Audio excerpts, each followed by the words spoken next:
Bonjour, je suis Signardi Tanguy. Moi, Schaeffer Thibault. Et moi, Volcal Loïc.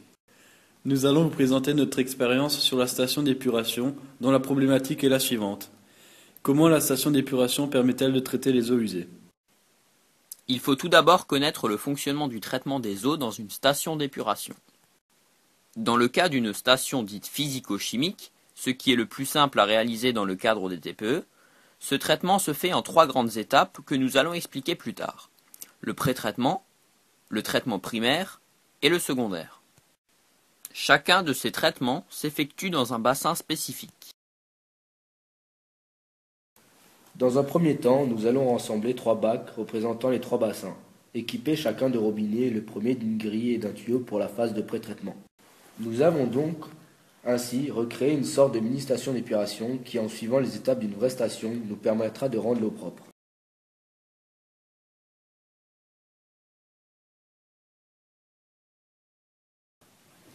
Cette eau usée que nous avons réalisée nous-mêmes se veut être la plus fidèle à l'eau usée qui arrive en station d'épuration.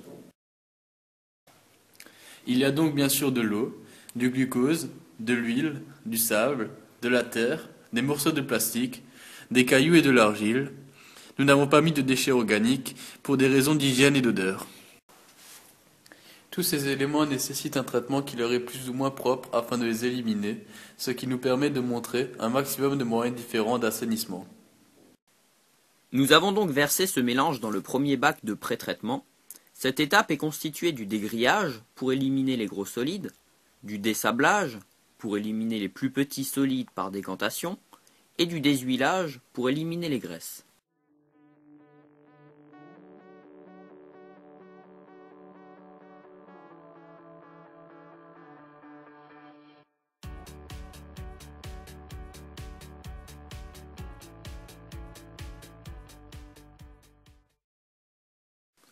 Les solides les plus volumineux, tels que les cailloux, sont ainsi retenus par la grille. L'eau usée est ainsi divisée en 3 couches. Les huiles se placent en surface, l'eau au milieu, et par décantation, le sable et la terre vont au fond du bac. Nous pouvons donc retirer l'huile à l'aide du tuyau prévu à cet effet.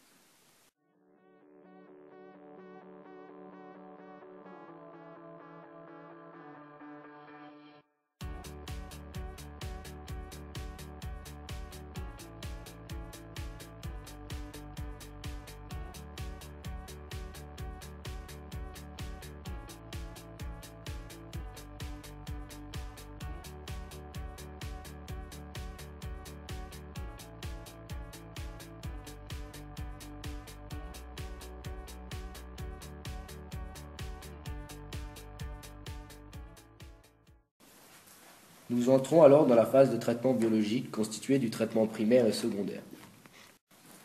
Pendant cette décantation, nous avons oxygéné des levures dans un bac à part à l'aide de 2 agitateurs magnétiques. Ces levures ont pour rôle d'absorber le glucose et ont la faculté de décanter. Elles jouent ici le rôle des bactéries dans la station d'épuration.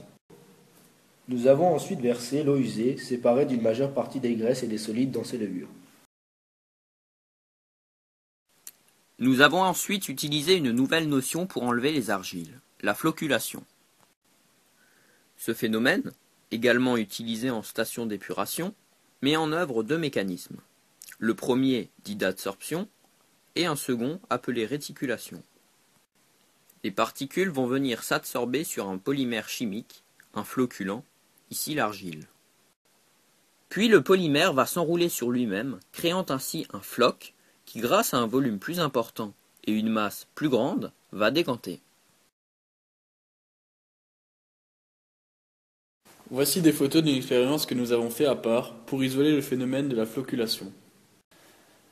Nous avons ici un Erlenmeyer contenant uniquement de l'argile et de l'eau.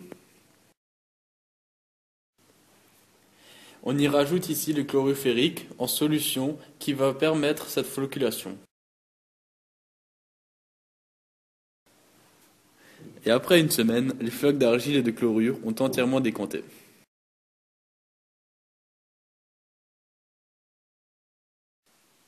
Nous entrons désormais dans la phase de traitement secondaire qui se résume en une ultime décantation, également appelée clarification.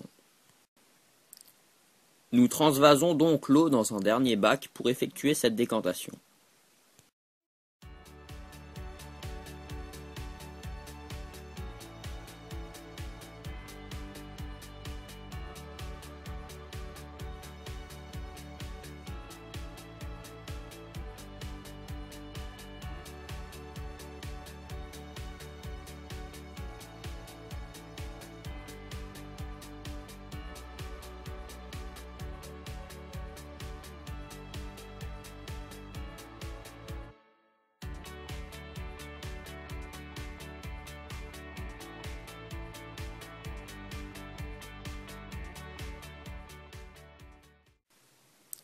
Nous mettons ici l'eau obtenue de cette décantation dans une bouteille afin de la conserver pour la semaine suivante.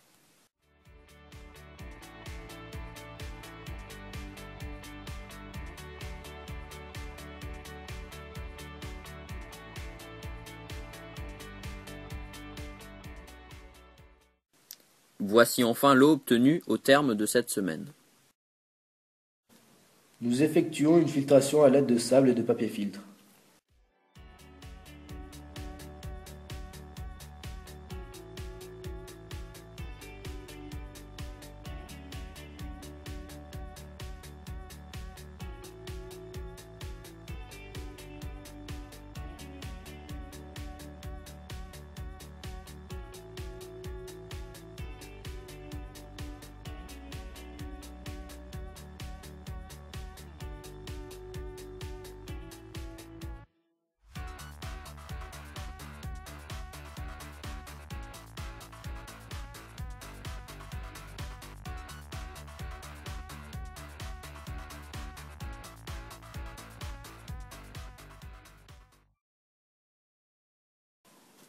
Après avoir versé quelques gouttes d'eau de javel qui seront détruites dans la station de production d'eau potable, nous obtenons ainsi le résultat final de notre production. Une eau claire, incolore et inodore, ce qui est très loin de ce que l'on avait au début de notre expérience. Nous vous remercions d'avoir regardé la vidéo de présentation de notre production.